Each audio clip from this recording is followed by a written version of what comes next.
दोस्तों आज royal Challengers Bangalore और गुजरात के बीच आईपीएल 2026 का एक बेहद ही रोमांचक मुकाबला खेला गया। जी हां, इस मैच ने रोमांच की सारी हदें पार कर दी।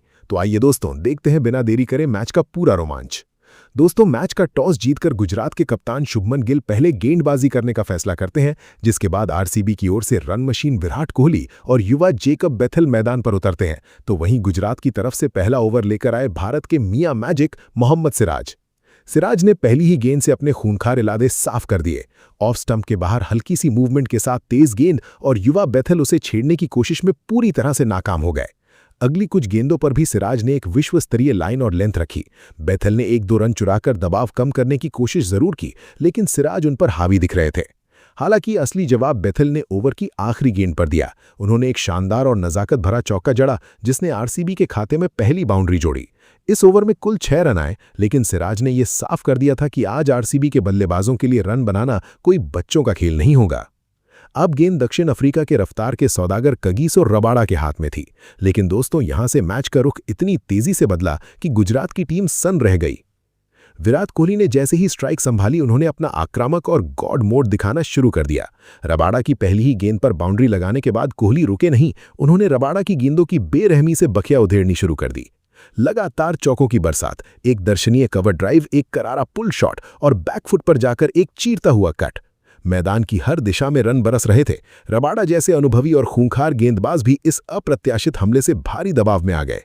इस प्रलयकारी ओवर में कुल 21 रन आए। आरसीबी ने पावर प्ले के दूसरे ही ओवर में अपना इरादा डंके की चोट पर साफ कर दिया था कि वे आज पीछे हटने वाले नहीं हैं और एक महाविशाल स्कोर की ओर देख रहे हैं। सिराज अपने दूसरे ओवर में फिर से गेंदबाजी करने आए, लेकिन इस बार मुकाबला और भी ज्यादा रोमांचक हो गया। कोहली ने पहले कुछ गेंदों को संभल कर खेला, लेकिन फिर अचानक आगे बढ़कर एक शानदार और गगनचुंबी छक्का जड़ दिया। इस छक्के ने दर्शकों को पागलों की तरह झूमने पर मजबूर कर दिया। लेकिन इसी बीच मैच में एक बहुत बड़ा और टर्निंग पॉइंट वाला मोड़ आया। युवा जेकब बेथेल बड़ा शॉट खेलने के चक्कर में कैच आउट हो गए। बाउंड्री पर मुस्तैद खड़े राशिद खान ने एक आसान सा कैच पकड़कर आरसीबी को पहला झटका दिया। बेथेल के आउट होने के बाद शानदार फॉर्म में चल रहे देवदत्त पड्डिकल मैदान पर आए। इस ओवर में विकेट जरूर गिरा, लेकिन आरसीबी की रन गति पर कोई लगाम नहीं लगी। रबाडा अपने दूसरे ओवर में एक बार फिर से वापसी करने की कोशिश में थे। शुरुआत में उन्होंने कसी हुई गेंदबाजी की, जिससे रन आना मुश्किल हो गया। पड्डिकल और आरसीबी के कप्तान रजत पाटीदार क्रीज पर थे। दोनों ने संभल कर खेलना शुरू किया, लेकिन फिर पाटीदार ने मौका मिलते ही एक शानदार सीधा चौका जड़ दिया। इसी ओवर में रबाडा ने अपना सबसे बड़ा और मैच पलटने वाला विकेट हासिल किया। विराट कोहली कैच आउट हो गए। लगातार चौकों और छक्कों की धुनाई के बाद रबाडा ने अपना बदला ले ही लिया। कोहली की उस शानदार तेज और तूफानी पारी का दर्दनाक अंत हुआ और आरसीबी को दूसरा बहुत बड़ा झटका लगा। ये ओवर मैच में गुजरात के लिए संतुलन वापस लाने वाला साबित हुआ। सिराज अपने तीसरे ओवर के लिए आए और इस बार उनका मुकाबला देवदत्त पड्डिकल के साथ था। शुरुआत में सिराज ने सधी हुई गेंदबाजी की, लेकिन पड्डिकल ने धीरे धीरे अपना गियर बदला। पहले एक कड़क चौका और फिर अगली ही गेंद पर जोरदार प्रहार, गेंद सीधा स्टैंड्स में एक गगनभेदी छक्के के लिए।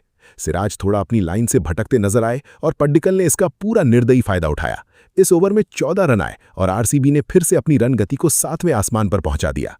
पावर प्ले का आखिरी ओवर कगिसो रबाडा लेकर आए। इस ओवर में बल्लेबाजों ने थोड़ा संयम दिखाया।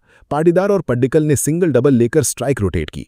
हालांकि पाटीदार ने एक शानदार चौका जरूर लगाया, लेकिन कुल मिलाकर यह ओवर गेंदबाज के लिहाज से ठीक रहा। सिर्फ 6 रन आए और गुजरात ने पावर प्ले का अंत थोड़ी राहत के साथ किया। 6 ओवर के बाद आरसीबी का स्कोर 2 विकेट के नुकसान पर 59 रन था। टीम ने एक बेहद ही तेज और आक्रामक शुरुआत की थी। खासकर विराट कोहली की उस आक्रामक बल्लेबाजी ने मैच का टोन सेट कर दिया था। हालांकि बेथेल और कोहली के अहम विकेट गिरने से गुजरात ने थोड़ी वापसी जरूर की थी, लेकिन पड्डिकल और पाटीदार क्रीज पर मजबूती से टिके हुए थे और पारी को एक बड़े स्कोर की ओर ले जाने के लिए तैयार नजर आ रहे थे। ऐसे में 7वां ओवर लेकर आए कैरिबियाई दिग्गज जेसन होल्डर, लेकिन यहां भी आरसीबी के बल्लेबाजों ने रनों की रफ्तार बनाए रखी। पड्डिकल ने ओवर की शुरुआत ही एक शानदार चीरते हुए चौके से की, फिर अगली गेंद पर एक और कड़क बाउंड्री चढ़ दी। पाटीदार ने भी समझदारी दिखाते हुए स्ट्राइक रोटेट की। होल्डर ने अपनी लाइन बदलने की कोशिश जरूर की, लेकिन बल्लेबाजों ने उन्हें पिच पर सेट होने नहीं दिया। इस ओवर में 12 रन आए और आरसीबी ने गुजरात पर दबाव बनाए रखा। 8वें ओवर में गेंद युवा तेज गेंदबाज अरशद खान के हाथ में आई और यहां मैच में फिर एक बहुत बड़ा ट्विस्ट देखने को मिला। ओवर की शुरुआत में ही कप्तान रजत पाटीदार ने एक शानदार छक्का जड़ा, जिससे लग रहा था कि वे आज एक लंबी और कप्तानी पारी खेलने वाले हैं। लेकिन अगली ही गेंदों में अरशद ने गजब की मानसिक मजबूती दिखाते हुए वापसी की और पाटीदार को आउट कर दिया। जेसन होल्डर ने बाउंड्री लाइन पर एक बेहतरीन कैच पकड़कर आरसीबी को तीसरा बड़ा झटका दिया। इस विकेट के बाद थोड़ी देर के लिए खेल रुक सा गया क्योंकि कैच की सफाई को लेकर हल्का सा विवाद भी हुआ। थर्ड अंपायर चेक, लेकिन आखिरकार फैसला गुजरात टाइटंस के पक्ष में गया। नए बल्लेबाज के तौर पर विकेटकीपर जितेश शर्मा मैदान पर आए और उन्होंने संभल कर शुरुआत की।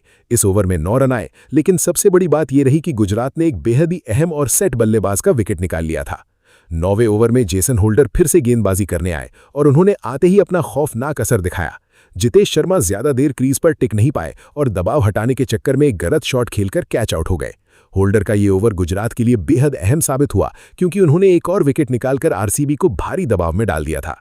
हालांकि इसी ओवर में नए बल्लेबाज पावर हिटर टिम डेविड ने आते ही अपना आक्रामक इरादा साफ कर दिया। उन्होंने आते ही एक जोरदार छक्का लगाकर दुनिया को बता दिया कि वे इस मैच को फिर से आरसीबी की तरफ पलट सकते हैं। पड्डिकल ने भी उनका साथ देते हुए सिंगल डबल से स्ट्राइक घुमाई। इस ओवर में 9 रन आए, लेकिन विकेट गिरने से मुकाबला पूरी तरह से संतुलन में आ गया था। 10वें ओवर में दुनिया के सर्वश्रेष्ठ लेग स्पिनर राशिद खान गेंदबाजी के लिए आए और उन्होंने अपने सालों के अनुभव का पूरा और शातिर फायदा उठाया। शुरुआत में उन्होंने बेहद कसी हुई गेंदबाजी की, जिससे आरसीबी के लिए रन बनाना लोहे का चना चबाना जैसा हो गया। टिम डेविड ने 1-2 अच्छे शॉट खेलने की कोशिश तो की, लेकिन राशिद ने उन्हें ज्यादा हाथ खोलने का मौका ही नहीं दिया। फिर ओवर के बीच में एक बहुत बड़ा और कमर तोड़ने वाला झटका लगा। टिम डेविड बड़ा शॉट खेलने के प्रयास में कैच आउट हो गए। जेसन होल्डर ने एक बार फिर एक शानदार कैच पकड़कर राशिद को यह बहुत बड़ा विकेट दिलाया। इस विकेट के साथ ही आरसीबी की पारी पूरी तरह से लड़खड़ा गए। नए बल्लेबाज के तौर पर कृणाल पांड्या मैदान पर आए, लेकिन राशिद ने उन्हें भी अपनी फिरकी से बांधे रखा। इस ओवर में सिर्फ 2 रन आए और गुजरात ने पूरी तरह से मैच में एक चैंपियन वाली वापसी कर ली थी। 10 ओवर के बाद आरसीबी का स्कोर 5 विकेट के नुकसान पर 91 रन हो चुका था। एक समय जो टीम 59 पर 2 बेहद मजबूत स्थिति में नजर आ रही थी, अब लगातार गिरते विकेटों के कारण ताश के पत्तों की तरह बिखरने लगी थी। पड्डिकल एक छोर पर टिके हुए थे, लेकिन दूसरे छोर से लगातार विकेट गिरने से रन गति पर भारी असर पड़ रहा था। गुजरात की टीम अब पूरी तरह हावी नजर आने लगी थी। यहीं से मुकाबला और भी ज्यादा पेचीदा होने वाला था। 11वें ओवर में अरशद खान फिर से गेंदबाजी करने आए और इस बार उन्होंने आरसीबी को एक और बहुत बड़ा झटका दे दिया। कृणाल पांड्या, जिन्होंने पिछले ओवर में चौके के साथ शुरुआत की थी, इस बार ज्यादा देर टिक नहीं सके और जेसन होल्डर के हाथों कैच आउट हो गए। होल्डर आज मैदान पर चुंबक की तरह कैच लपक रहे थे। तभी इसी ओवर में करीबियाई muscle power Romario Shepherd crease पर आए। इस ओवर में ज्यादा रन नहीं आए और मैच का रुख पूरी तरह से गुजरात की तरफ झुक गया। 12वें ओवर में राशिद खान फिर से आक्रमण पर आए और उन्होंने अपनी कसी हुई गेंदबाजी से बल्लेबाजों का दम घोट दिया। पड्डिकल जैसे सेट बल्लेबाज भी उनकी गुगली को पढ़ नहीं पा रहे थे और खुलकर शॉट नहीं खेल पा रहे थे। इस ओवर में सिर्फ 3 रन आए और आरसीबी की रन गति पूरी तरह से थम सी गई। 12 ओवर के बाद स्कोर 100 के पार तो पहुंचा, लेकिन विकेटों के पतन ने टीम को गहरी मुश्किल में डाल दिया था। 13वें ओवर में कगिसो रबाडा वापस आए और यहां से मुकाबले में फिर थोड़ी सी जान आई। पड्डिकल, जो काफी देर से क्रीज पर जमे हुए थे और दबाव महसूस कर रहे थे, उन्होंने आखिरकार बड़ा शॉट खेलने का फैसला किया और रबाडा को एक शानदार छक्का जड़ दिया। इसके बाद अगली ही गेंद पर उन्होंने चौका लगाकर दबाव थोड़ा कम किया। शेफर्ड ने भी उनका साथ दिया। इस ओवर में कुल 13 रन आए और आरसीबी ने एक बार फिर थोड़ी रफ्तार पकड़ ली। लेकिन दोस्तों, 14वें ओवर में राशिद खान ने फिर से अपना जादू दिखा दिया। इस ओवर की शुरुआत में शेफर्ड ने राशिद को लगातार 2 छक्के लगाकर माहौल को पूरी तरह से गर्म कर दिया।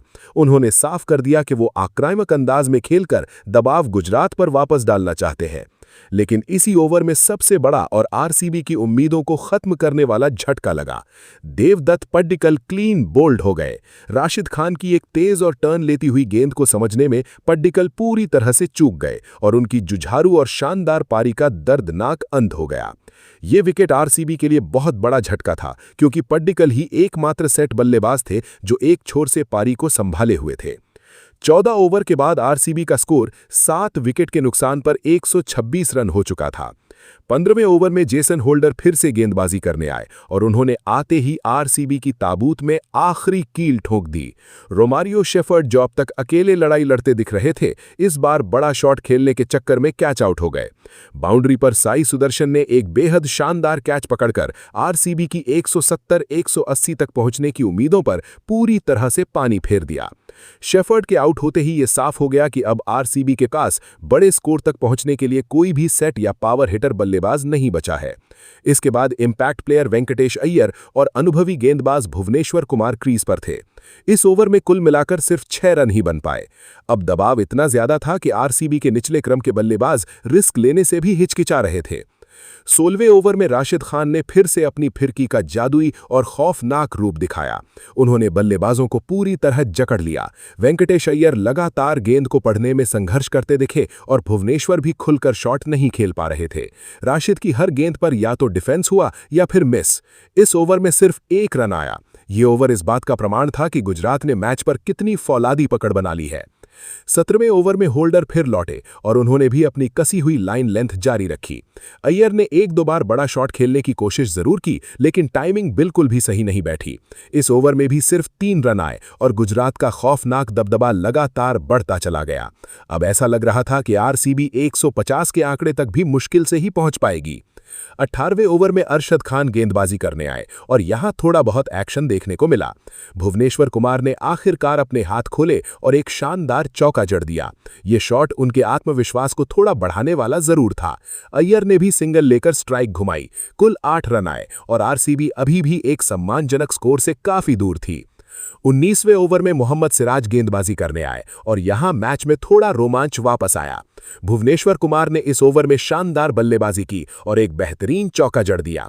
उन्होंने चालाकी से गैप निकालकर गेंद को बाउंड्री तक पहुंचाया। इसके बाद वेंकटेश अय्यर ने भी एक खूबसूरत चौका लगाया। इस ओवर में कुल 12 रन आए, जो पिछले कुछ ओवरों के सूखे के मुकाबले काफी बेहतर था।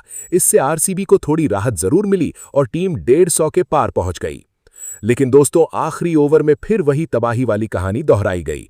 अरशद खान 20वां ओवर लेकर आए और उन्होंने शुरुआत में ही बड़ा झटका दे दिया। वेंकटेश अय्यर, जो धीरे धीरे सेट होने की कोशिश कर रहे थे, बड़ा हवाई शॉट खेलने के चक्कर में कैच आउट हो गए।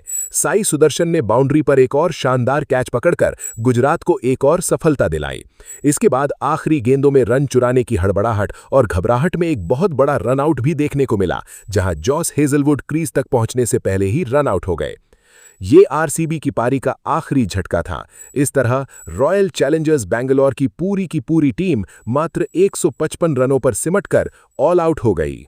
और अब लक्ष्य का पीछा करने प्रिंस शुभमन गिल और युवा सनसनी साई सुदर्शन की जोड़ी मैदान पर उतरी। पहली ही गेंद और गिल ने अपने बल्ले से वो जादुई कला दिखाई जिसे देखकर हर कोई दंग रह गया। एक शानदार चौका, और इसी के साथ गिल ने बता दिया कि उन्हें दुनिया प्रिंस क्यों कहती है। तीसरी ही गेंद पर गिल के बल्ले से निकला वो तूफानी शॉट जिसने गेंद को रॉकेट की रफ्तार से बाउंड्री के बाहर भेज दिया। पहले ओवर में ही गुजरात ने अपने इरादे साफ कर दिए थे। दूसरे ओवर में गेंद आई जोस हेजलवुड के हाथ में, जिन्हें दुनिया के सबसे सटीक गेंदबाजों में गिना जाता है। लेकिन आज शुभमन गिल उन्हें उनकी औकात दिखाने के इरादे से आए थे। पहली गेंद पर चौका, दूसरी गेंद पर एक और करारा प्रहार और फिर चौथी गेंद पर जो हुआ वो इतिहास बन गया। गिल ने हेजलवुड की लेंथ को ऐसा पढ़ा कि गेंद स्टेडियम की छत को चूमती हुई बाहर जा गिरी। 5वीं गेंद पर बाउंड्री और 6ठी गेंद पर एक और कड़क शॉट। दूसरे ओवर में गिल ने अकेले 24 रन बटोर लिए थे। हेजलवुड के चेहरे पर वो बेबसी साफ दिख रही थी, जो अक्सर बड़े गेंदबाजों के साथ तब होती है जब सामने कोई लेजेंड खेल रहा हो। तीसरे ओवर में साई सुदर्शन ने भी एक खूबसूरत चौका जड़ा, लेकिन अनुभवी भुवनेश्वर कुमार ने अपनी चतुराई दिखाई। एक धीमी गति की गेंद, सुदर्शन का गलत शॉट और जितेश शर्मा ने कोई गलती नहीं की। साई सुदर्शन 6 रन बनाकर पवेलियन लौटे और आरसीबी को पहली सफलता मिली। चौथे ओवर में जोस बटलर क्रीज पर आए और उन्होंने हेजलवुड का स्वागत एक आसमानी छक्के के साथ किया। बटलर का आना मतलब तबाही का नया नाम। लेकिन 5वें ओवर में भुवनेश्वर कुमार ने फिर से वो जादू किया जिसके लिए वो जाने जाते हैं। इस बार शिकार बने खुद कप्तान शुभमन गिल। विराट कोहली ने बाउंड्री पर एक अद्भुत कैच पकड़ा और गिल की 18 गेंदों में 43 रनों की वो तूफानी पारी खत्म हुई। पूरा अहमदाबाद एक पल के लिए सन्न रह गया। छठे ओवर में बटलर ने फिर से मोर्चा संभाला और 12 रन बटोरकर पावर प्ले का अंत किया। 6 ओवर के बाद गुजरात का स्कोर था 69 for 2। 7वें ओवर में बटलर ने सुयश शर्मा को निशाना बनाया और बैक टू बैक 2 छक्के जड़ दिए। बटलर आज आरसीबी के गेंदबाजों को खिलौना समझ रहे थे, लेकिन 8वें ओवर में भुवनेश्वर ने फिर से पासा पलट दिया। एक सटीक इन स्विंगर और जोस बटलर क्लीन बोल्ड। 19 गेंदों में 39 रन बनाकर बटलर आउट हुए। अब मैच पूरा पूरी तरह से फंस चुका था। 9वें और 10वें ओवर में वॉशिंगटन सुंदर और शाहरुख खान ने कुछ रन बटोरे और 10 ओवर के बाद स्कोर 109 फॉर 3 तक पहुंचाया। 11वें ओवर में रोमारियो शेफर्ड ने अपनी घातक गेंदबाजी से शाहरुख खान और फिर वॉशिंगटन सुंदर को पवेलियन भेज दिया। गुजरात की आधी टीम अब डगआउट में थी और आरसीबी के फैंस जश्न मना रहे थे, लेकिन तभी मैदान पर आए जेसन होल्डर और राहुल तेवतिया। होल्डर ने आते ही छक्के से खाता खोला। 12वें ओवर में राहुल तेवतिया ने सुयश शर्मा की क्लास ली और 2 शानदार चौके जड़े। तेवतिया का नाम ही चमत्कार है और आज फिर वो उसी मूड में थे। हालांकि तेवतिया ने संघर्ष जारी रखा, लेकिन 13वें और 14वें ओवर में आरसीबी के गेंदबाजों ने रनों पर लगाम लगा दी। होल्डर भी 12 रन बनाकर आउट हो गए। अब 15वां ओवर शुरू हुआ और भुवनेश्वर कुमार फिर से अटैक पर आए। सामने थे करामाती राशिद खान। राशिद ने समझदारी से सिंगल लिया, लेकिन इसी ओवर में भुवनेश्वर ने एक और घातक गेंद पर रोमारियो शेफर्ड को, जो शायद इंपैक्ट प्लेयर या इसी क्रम में थे, क्लीन बोल्ड कर दिया। शेफर्ड बिना खाता खोले पवेलियन लौटे। अब गुजरात 7 विकेट खो चुका था और स्कोर 128 रन था। दबाव अब हिमालय जैसा भारी हो चुका था। 16वें ओवर में जोस हेजलवुड वापस आए। तेवतिया ने उन्हें देखा और मानो मन ही मन कहा, आज मेरा दिन है। पहली ही गेंद पर एक क्लासिकल चौका, अगली गेंद पर फिर से बाउंड्री। तेवतिया ने उस ओवर में हेजलवुड की लय बिगाड़ दी और 14 रन बटोर लिए। हेजलवुड आज 56 रन लुटा चुके थे और उन्हें एक भी विकेट नहीं मिला था। 17वें ओवर में अरशद खान ने किफायती गेंदबाजी की और सिर्फ 7 रन दिए। अब स्कोर था 141 फॉर 7। जीत के लिए 3 ओवर में 15 रन चाहिए थे। हाथ में केवल 3 विकेट। 18वें ओवर में मोहम्मद सिराज आए। पहली ही गेंद पर राहुल तेवतिया ने एक ऐसा शॉट खेला कि 1.25 लाख दर्शकों का शोर आसमान फाड़ने लगा। चौका। सिराज ने इस ओवर में 12 रन लुटा दिए। अब समीकरण बिल्कुल साफ था। 2 ओवर में जीत के लिए मात्र 3 से 4 रन चाहिए थे। गुजरात की हवाओं में अब जीत की खुशबू घुल चुकी थी। 19वां ओवर सुयश शर्मा लेकर आए। राहुल तेवतिया ने एक और खूबसूरत बाउंड्री जड़ी और स्कोर को जीत की दहलीज पर पहुंचा दिया। राशिद खान, जिन्होंने पहली पारी में गेंद से कमाल किया था, अब बल्ले से भी अपनी टीम को मजबूती दे रहे थे। 1.25 लाख फैंस अपनी सीटों पर खड़े होकर तेवतिया तेवतिया चिल्ला रहे थे। आखिरी ओवर में जीत के लिए मात्र 2 रनों की जरूरत थी। सुयश शर्मा के हाथ में गेंद थी और स्ट्राइक पर थे राहुल तेवतिया। पहली ही गेंद तेवतिया ने बड़ी ही नजाकत से एक सिंगल लिया। स्कोर बराबर और अगली गेंद पर तेवतिया ने अपनी ताकत और फिनिशिंग क्लास दिखाते हुए एक शानदार शॉट खेला और जीत का रन पूरा कर लिया। गुजरात टाइटंस ने यह ऐतिहासिक मुकाबला 4 विकेट से जीत लिया। पूरे नरेंद्र मोदी स्टेडियम में जैसे पटाखों का सैलाब आ गया हो। तेवतिया एक बार फिर मैच फिनिशर बनकर उभरे। राशिद खान और तेवतिया की वो समझदारी भरी साझेदारी ने आरसीबी के जबड़े से जीत छीन ली थी। आरसीबी के गेंदबाजों ने, खासकर भुवनेश्वर कुमार ने बहुत कोशिश की, लेकिन हेजलवुड का महंगा पड़ना उन्हें भारी पड़ गया। तेवतिया ने साबित कर दिया कि क्यों उन्हें आईपीएल का सबसे बड़ा मिस्ट्री फिनिशर कहा जाता है। ये मैच हमेशा उन उतार चढ़ावों के लिए याद किया जाएगा जहां कभी गुजरात हावी थी तो कभी आरसीबी, लेकिन अंत में जीत उसी की हुई जिसने दबाव के क्षणों में अपने संयम को नहीं खोया। अहमदाबाद की ये रात अब और भी जवान हो चुकी थी, क्योंकि गुजरात ने अपने घर में एक और विशाल फतेह हासिल कर ली थी। क्रिकेट के इस जुनून ने आज फिर बता दिया कि ये खेल अनिश्चितताओं का है। यहाँ एक पल में आप राजा बन सकते हैं और अगले ही पल सब कुछ बदल सकता है। गुजरात के खिलाड़ियों ने एक दूसरे को गले लगा लिया। शुभमन गिल के चेहरे पर वो सुकून भरी मुस्कान थी जो एक कप्तान को अपनी टीम की ऐसी जीत के बाद मिलती है। आरसीबी के फैंस निराश जरूर थे, लेकिन उन्होंने भी इस महान खेल का पूरा लुत्फ उठाया। ये आईपीएल 2026 की वो रात थी जिसे आने वाले कई सालों तक यूट्यूब के आर्काइव्स में बार बार देखा जाएगा। हर गेंद, हर विकेट और हर बाउंड्री की एक अपनी कहानी थी, और उस कहानी का हीरो आज राहुल तेवतिया था, जिसने हार के जबड़े से जीत को खींच निकाला। क्रिकेट का ये सफर यूं ही जारी रहेगा। नए नायक बनेंगे, पुराने रिकॉर्ड टूटेंगे।